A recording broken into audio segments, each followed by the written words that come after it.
Mas Bro, sahabat tentang teknologi, saya Chatoyap. Seperti janji saya di video sebelumnya yang unboxing iPad mini ini adalah iPad mini 6 tahun 2021. Tapi saya mau sharing pengalaman saya selama pakai 2 minggu ini. Beberapa hal yang bikin saya happy, senang pakai iPad 6 ini, dan ada beberapa juga saya kurang suka dan kurang memuaskan lah bagi saya. Oke Mas Bro, langsung aja kita bahas tentang iPad 6 ini. Untuk keperluan mengetik dan membaca, saya lebih suka memegangnya secara vertikal daripada horizontal. Jadi perlu ada tambahan ganjalan lagi bila mau ditaruh di atas meja, karena dari folinya nggak bisa berdiri secara portrait ataupun secara vertikal. Posisi seperti ini lebih enak bagi saya untuk membaca buku dibandingkan landscape. Tombol volumenya ada di atas dan bisa berubah dari volume up dan volume down-nya tergantung dari letak posisi iPad. Karena ada giroskopnya yang malah kadang jadi bikin bingung mana yang volume up, mana yang volume down, karena muscle memory saya jadi nggak bisa mengingatnya dengan baik. Tombol power di bagian atas dan sudah ada built-in fingerprint reader. Fingerprintnya ini responsif, jadi cukup disentuh aja sidik jari kita sudah terbaca dan membuka iPad-nya. Bentuk terlihat lebih elegan seperti iPad Pro dan iPad Air. Layar lebih besar daripada iPad mini 5 yang cuma 7,3 inci, cukup untuk nonton, mengetik, dan browsing.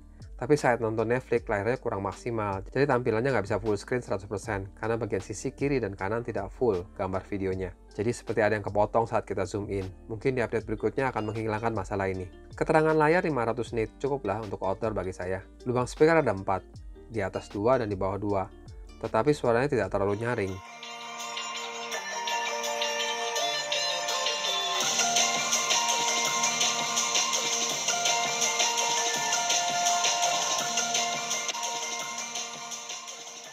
Jadi lebih enak pakai AirPod ataupun earphone, headphone, Bluetooth eksternal yang Mas Bro punya. Baterainya bertahan sekitar 4 jaman dari 100% untuk bermain game secara terus-menerus.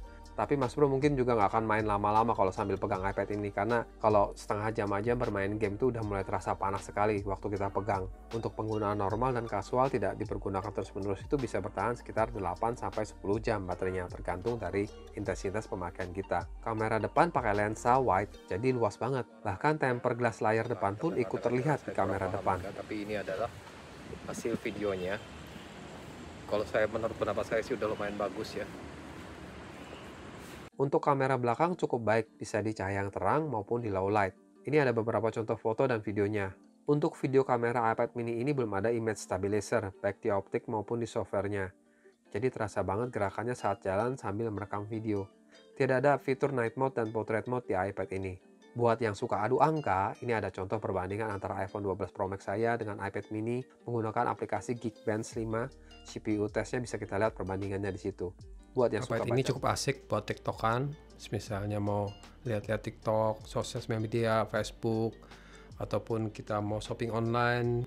Dengan ukuran seperti ini, cukup mudah dibawa kemana-mana, dibawa ke dalam tas pun masuk, bawa tas sling bag pun masuk gitu kan. Jadi menurut saya ukuran ini udah paling pas untuk dibawa kemana-mana untuk sebuah iPad.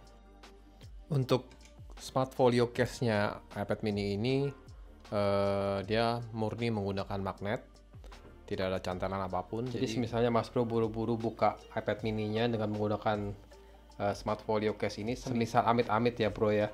Jadi misalnya bukanya mendadak gini kan, bukanya gini mendadak jatuh, ada kemungkinan iPad ini jatuh tuh kan.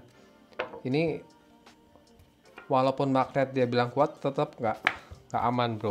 Setelah saya install semua aplikasi yang saya butuhkan dan beberapa game, hasilnya tersisa cuma di sini kita lihat general iPad storage sisa dari 64 udah terpakai 55 GB, jadi sisa 9 GB.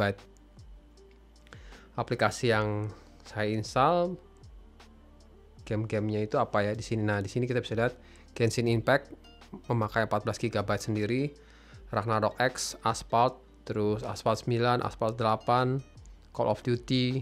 6 game tadi aja udah memakan hampir setengah dari kapasitas iPad mini ini. Jadi disarankan kalau buat suka yang download film ataupun main game, download yang game yang banyak, ambil yang 256 GB, karena 64 GB pasti terasa kurang sekali.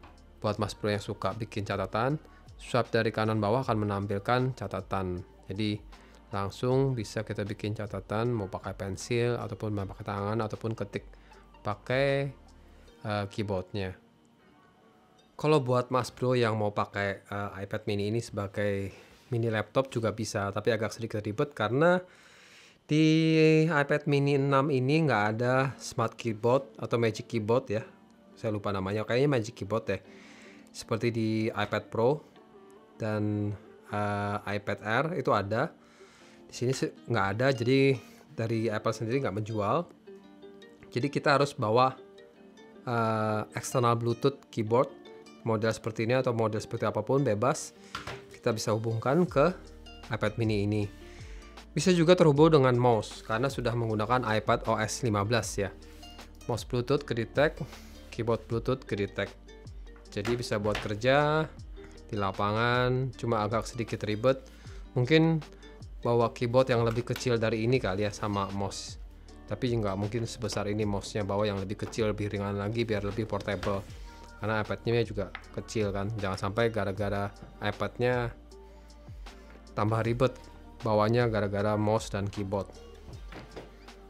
Kalau mau nggak pakai mouse keyboard juga bisa, cuma agak ribet ngetiknya kalau layarnya kecil seperti ini. Menggunakan keyboard seperti ini ngetik bisa sih, bisa aja, tapi pengalaman saya kurang nyaman ngetiknya. iPad mini ini juga udah pakai USB-C, jadi kalau kita mau transfer data pakai USB dongle, untuk SD card, video dan foto itu udah lumayan gampang.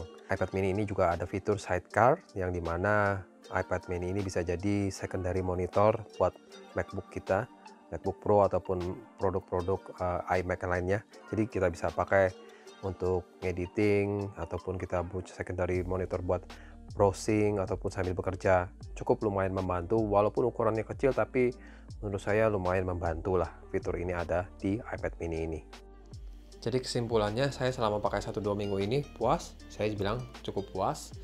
Walaupun ada beberapa kelemahan di mana jelly scrollnya lumayan ganggu kalau saat kita browsing dan scrolling.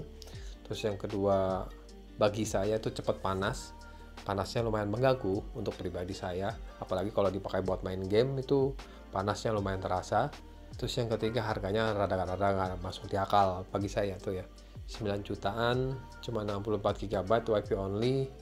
Itu lumayan tinggi harganya untuk sebuah iPad mini, yang dimana range iPad Pro pun hampir-hampir mirip. Di range harga nambah sedikit 11 atau 12 juta udah dapat iPad Pro. Jadi yang benar-benar ditawarkan di iPad mini ini adalah ukurannya yang portable banget, gampang dibawa kemana-mana. Untuk mesin pacunya juga lumayan kencang, sudah Bionic A15, dan menurut saya udah kencang banget. Program apapun Mas Bro yang download di sini pasti berjalan dengan lancar. Gitu. Ya harganya juga lancar sih, menurut saya lumayan mahal jadinya. Oke bro, itu semua pendapat pribadi saya tentang iPad mini ini. Itu review dan pendapat jujur saya. Saya tidak dibayar untuk bikin review ini, dan barang ini pun saya beli dengan uang saya sendiri. Jadi tidak bias lah. Semoga video ini setidaknya memberikan sedikit info ataupun perbandingan untuk Mas Bro mau beli apa enggak gitu kan. Kadang review orang beda-beda, pengalaman orang pakainya beda-beda, tuh tergantung dari pemakaian kita masing-masing. Thank you banget Mas Bro udah nonton video ini. Sampai ketemu di video saya berikutnya. Dan jangan lupa subscribe Mas Bro. Nyalakan loncengnya dan kasih like. Sampai ketemu di video berikutnya. Bye. Please don't talk about me when I'm gone. Oh honey, so our friendship ceases from now on. If you can't say anything real now.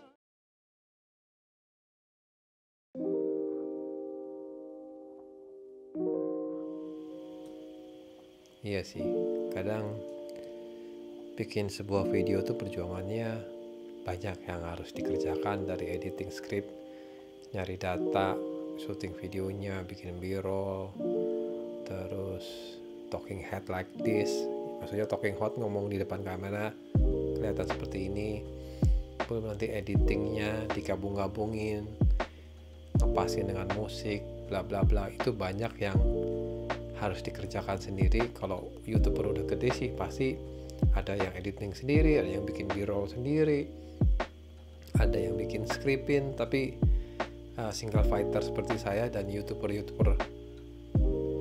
bukan youtuber, saya nggak mau ngomong youtuber, tapi konten creator yang awal-awal pemula seperti saya ini, yang bikin mulanya tuh cuma buat iseng for fun, tapi lama-lama kok kadang jadinya bosan, tapi tetap pengen jalan gitu kan, agak sedikit memaksakan diri untuk bikin konten, tapi ujung-ujungnya yang nonton sedikit, yang like juga sedikit, yang subscribe juga sedikit.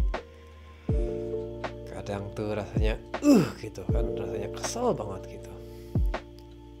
Tapi ya gini, namanya perjuangan. Kita sebagai konten kreator merintis dari bawah, kita nggak bagi-bagi duit seperti ya artis-artis ternama yang bagi-bagi duit. Terus karena kita nggak bisa bagi-bagi duit bro, kita beli barang, kita review, kita jual lagi bro, nggak mungkin kita tahan terus-terusan, nggak bisa, duitnya nyayang, nggak bisa diputar ntar bro, ntar nggak bisa beli barang lainnya. Beda sama artis yang memang udah ada modalnya.